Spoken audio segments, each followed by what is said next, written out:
ایک بھائی نے کہا کہ کالی یا ہری شلوار پہننا منع ہے، اسی طرح نہ کالی چپل پہنی جائے نہ ہری چپل پہنی جائے، اور وجہ کیا ہے؟ کیونکہ کعبۃ اللہ کا غلاف کالا ہے اور مزار پہ جو چادر چڑھائی جاتی ہے وہ اکثر ہری چادر چڑھائی جاتی ہے، لہذا ان کے ادب و احترام کا تقاضا یہ ہے کہ نہ شلوار ایسی ہو نہ چپل۔ کیا حکم شرع ہوگا؟ دیکھیں، اس قسم کی اگر آپ نسبتوں کی وجہ سے چیزوں کو ممنوع قرار دیں تو اگر کسی بزرگ کے مزار کا گنبد سنہرا ہو، کسی کا پیلا ہو، کسی کا لال مینار بنا دیا گیا، کسی کا سفید گنبد بنا دیا گیا، تو پھر ادب کا تقاضا تو یہ ہے کہ یہ جتنے بھی کلر کسی بھی طریقے سے کسی مقدس چیز کے ساتھ وابستہ ہوتے جائیں، اسے ایسی جگہ پر استعمال کرنا جو مقام تحقیر ہو نہیں ہونا چاہیے۔ تو پھر کون سا کلر پہنیں گے مجھے بتائیں؟ میں ہر کلر آپ کو مزار پہ، ہر کلر مسجد کے اوپر، مقدس مقامات پہ دکھا سکتا ہوں، تقریباً ایسے تمام کلر مل جائیں گے۔ تو اس قسم کی خواہ مخواہ سوچیں بنا کر اور لوگوں کو اذیت اور تکلیف میں مبتلا کرنا یہ بالکل ٹھیک نہیں ہے۔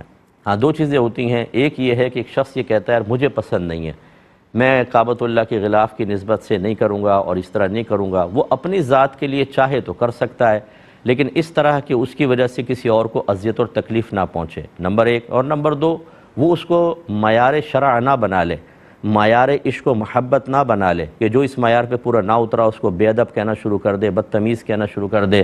دونوں چیزیں گناہ ہیں، بالکل گناہ ہے، ان چیزوں کی رعایت کی کوئی ضرورت نہیں ہے۔ اگر کعبۃ اللہ کا غلاف سیاہ ہے تو کیا سر کے سارے بال اتار دیں؟ کیونکہ بعض اوقات ہم زمین پہ لیٹ جاتے ہیں تو سر کے سیاہ بال زمین پر ہوں گے، یا بچے لٹک جاتے ہیں بالوں کے اندر، یا جو ہماری بہنیں کالا برقع پہن رہی ہیں وہ برقع پہن کر مختلف جگہ بھی بیٹھتی ہیں کہ کوئی بچے ان کے پاؤں چڑھ جاتے ہیں، ان کے اس پر میل لگ جاتا ہے، تو کیا وہ کالا برقع پہننا چھوڑ دیں؟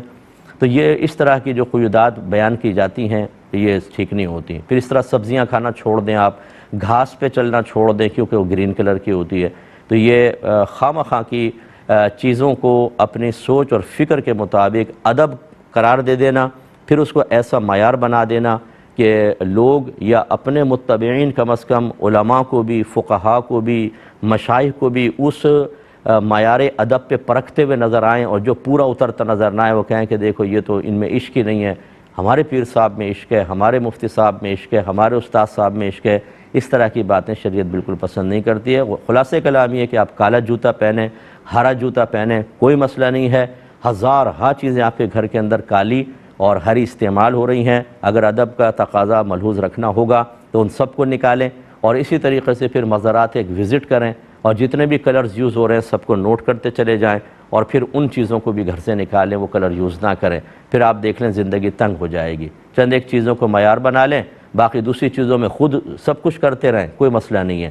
اس کو معیار بنا کے اتنا اونچا کر دیا جائے کہ ہر ایک اس کی روشنی میں آپ کو صاحب تقوی اور سب کو تقوی سے خالی تصور کرتے رہیں، یہ ٹھیک ہے۔ باقی چیزوں کا ذکر نہ کرو کیونکہ اس میں ہم خود بھی پھنس جائیں گے، تو یہ بالکل ایسا ہرگز نہ کیا جائے۔